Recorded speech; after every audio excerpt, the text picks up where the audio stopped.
Trees have a way of turning a hard and empty place into a world of comfort.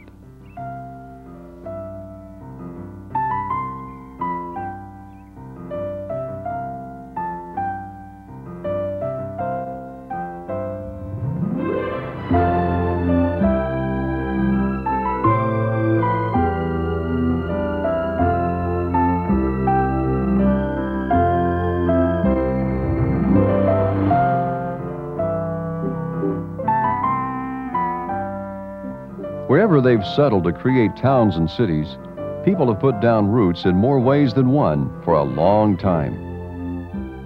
In the United States in the early 1900s, trees were planted to give shelter along new avenues. American elms became the most popular trees because they were easy to plant and grew into enormous shade trees. The Dutch elm disease, a fungus that kills American elms, changed all that. The hazards of depending on one type of tree became all too clear as city streets across America turned from green to gray. At the same time, automobiles were making it easy to forget the pleasures of shaded avenues. Trees just seemed to be in the way. Cities just traditionally have not been developed with trees in mind. So what we've ended up with in many city areas are just wall-to-wall concrete, glass, asphalt, but people really don't feel comfortable in that kind of environment. They want green space. People feel much more comfortable living with green space around them.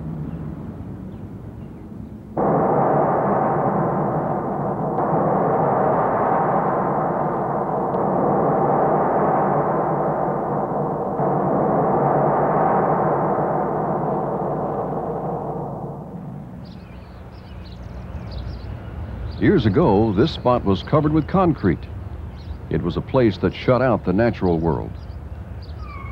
Today, some trees and other plants have reclaimed the land for a while. It's an extreme contrast, but points to one fact. Trees and people are often at odds. We run into lots of problems trying to grow trees in a city environment. There's a lack of space to grow them. There's usually very poor soil to contend with. There's air pollution. There's runoff pollution. Lots of people pressures. People know that having trees in a city makes a difference. So the question is, how are they going to do it? Arbor Day has been a real important event in Missouri for many years, ever since the state legislature first designated Arbor Day in 1886. For the past 12 years, the Department of Conservation has provided nearly 140,000 seedlings to fourth graders throughout the state of Missouri. When the kids get the trees home, they're pretty excited. They want to get out and dig the hole and get the tree planted. They get a chance to feel the soil and water the tree and see it come alive, and it becomes their personal tree. It helps them understand the relationships of that plant with the other animals and plants in their backyard.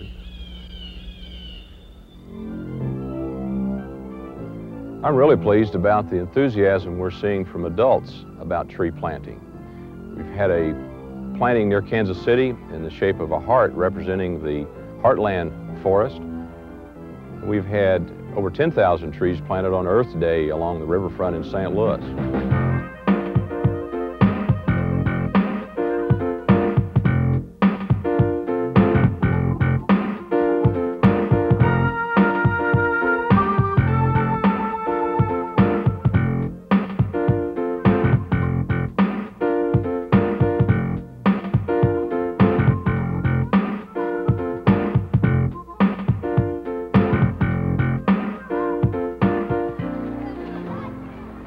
One-day events are great. They create a lot of excitement and interest in trees.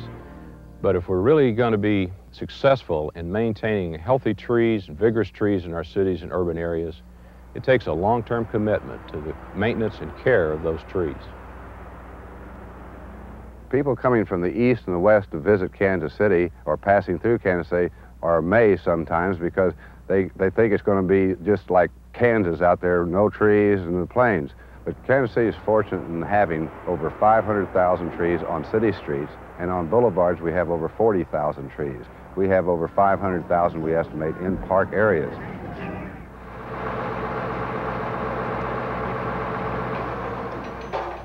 It's our goal each year to plant 5,000 trees on the city streets, but that's not possible sometimes due to budgetary factors.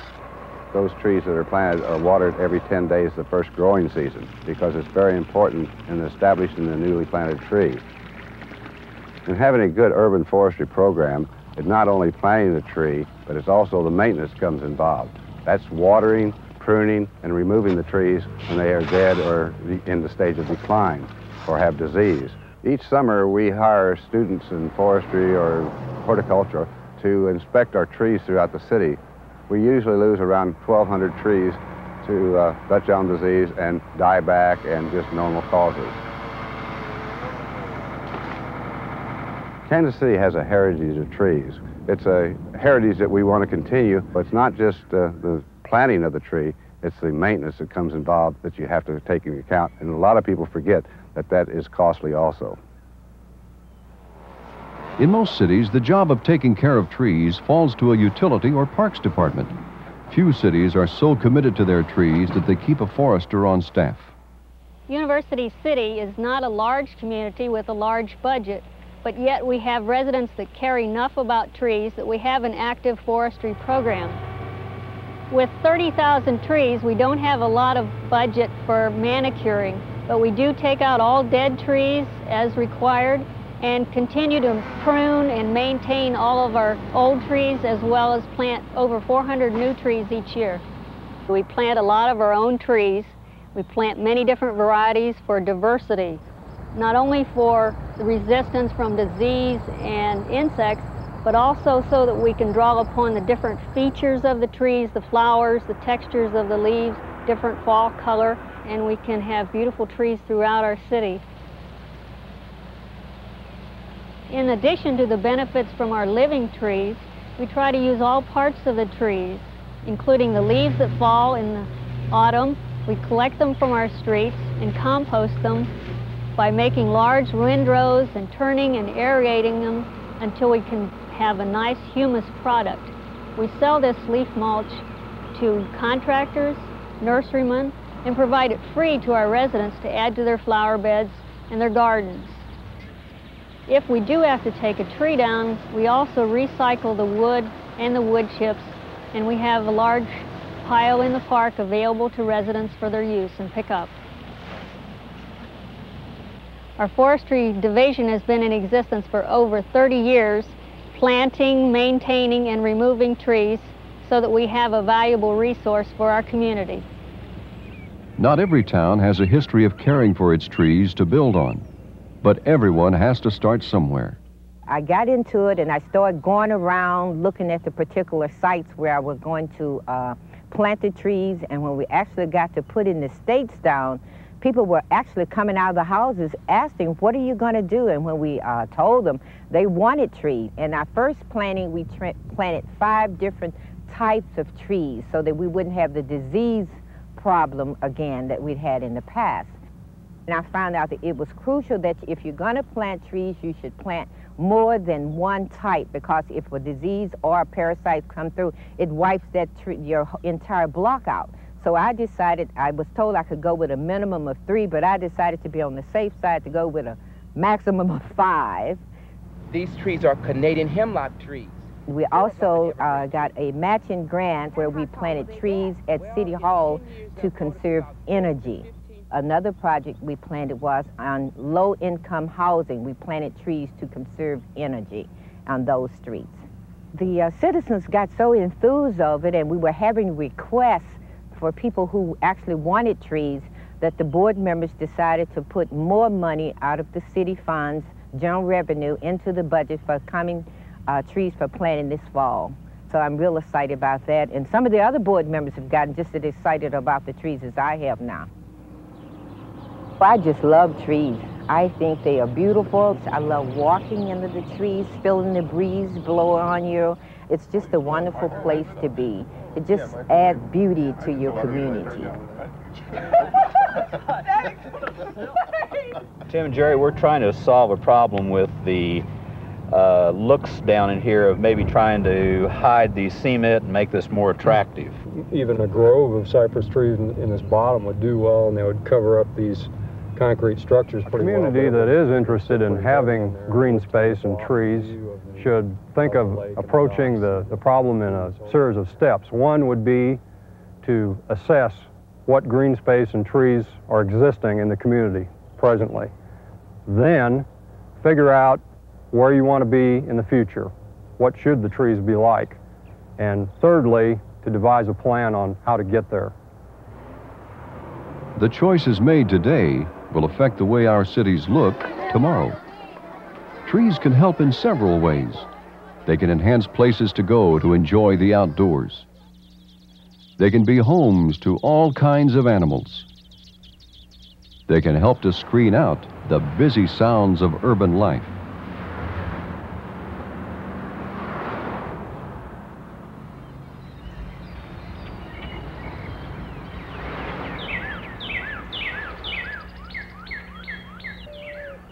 As cities sprawl into the countryside, how we build our homes plays a part in shaping the look of where we live. Traditional building methods haven't always taken trees into account.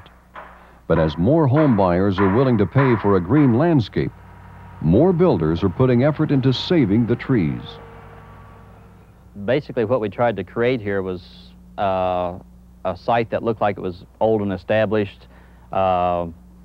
Something like going to Grandma's house that's been there for 100 years and the trees have grown up. It's cool, it's pleasant, it's well established.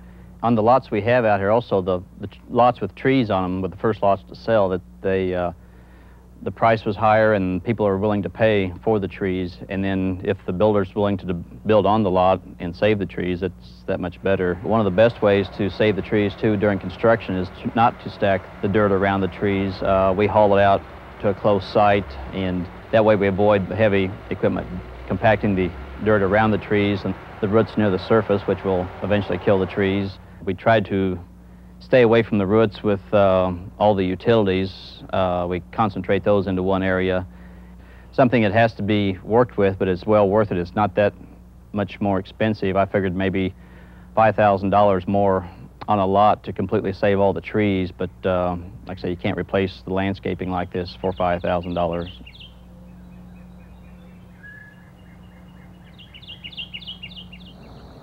Trees are an element that architects enjoy working with because they help give form to the buildings that we design. When you're designing a building, there are a lot of form givers. Trees are just one of those. The direction that the sun's shining from, the direction that the winter winds blow from, are all things that help shape buildings.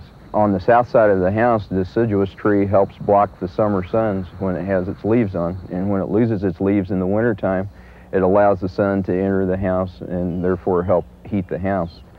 In the wintertime, you can use evergreen trees on the north sides of the houses to help block the winter winds.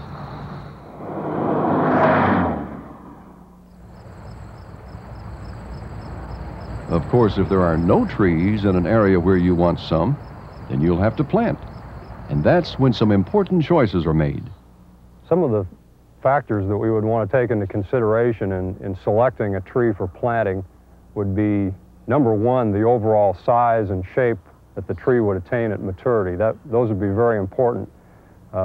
Trees, of course, grow in different growth habits. Some trees like maples and oaks tend to be more broad spreading. Other trees like hornbeams tend to be more columnar in shape. Many of the flowering trees tend to be low growing. Other considerations would be whether the tree has attractive spring flowers, fall coloration. Sometimes fruits are attractive to birds and other wildlife. Choosing and planting trees in an urban area can be a real challenge. We have some unique stresses and things we deal with in an urban area that you don't find in rural parts of our state. One in particular is air pollution. The contaminants, ozone, sulfur we deal with here can be a stress factor on a tree.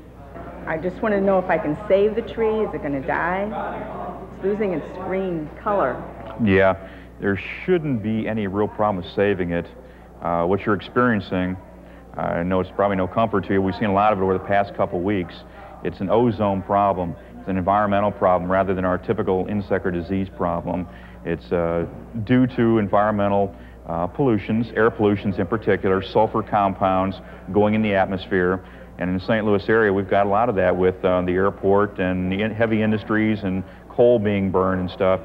We've got sulfur and other contaminants in the air, and it gets high enough where we have so-called inversion, where the chemicals are held against the earth. Trees like the white pine in particular are very susceptible to this type of damage. In fact, sometimes they're considered indicators of pollution problems because they show the tip die back even after rain. The soil is another unique challenge to tree survival in an urban area. Many times in the urban area, we're dealing with soils that have been highly compacted, not only by foot traffic, but also by vehicle traffic. We have to realize that even a large oak tree, such as this, has a root system that is contained in the upper 24 to 36 inches of soil. These compacted soils cause real problems to an urban shade tree because it cuts off the flow of water and oxygen to the tree's root system.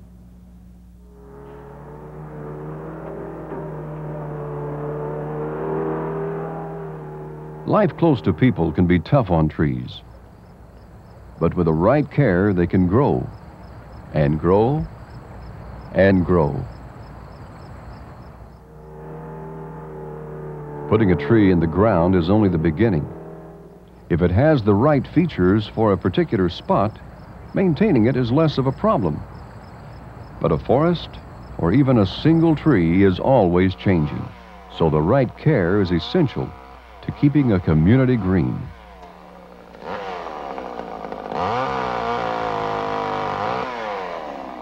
After you plant your favorite tree, there's a lot of things you ought to think about as far as the care. We need to consider pruning as far as dead and diseased limbs, proper fertilization in a lawn area where the leaves are always raked away, and proper watering to help in the establishment of that new tree. When it comes to pruning, there's a big difference between good and bad. Most people in this area tend to feel that they need to take a tree and cut it in half by topping it, and they've created a healthier tree and a safer tree, and that's wrong. The tree should be treated naturally. Target your cuts selectively and keep it in that natural form and branch structure.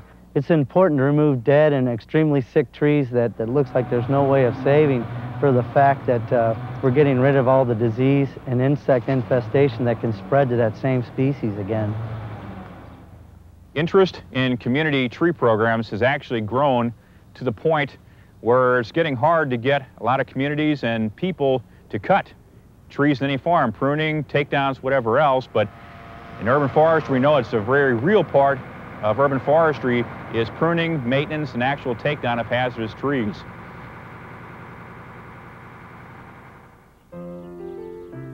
One tree makes little difference in the world, but many trees over many years can change the character of a town or city.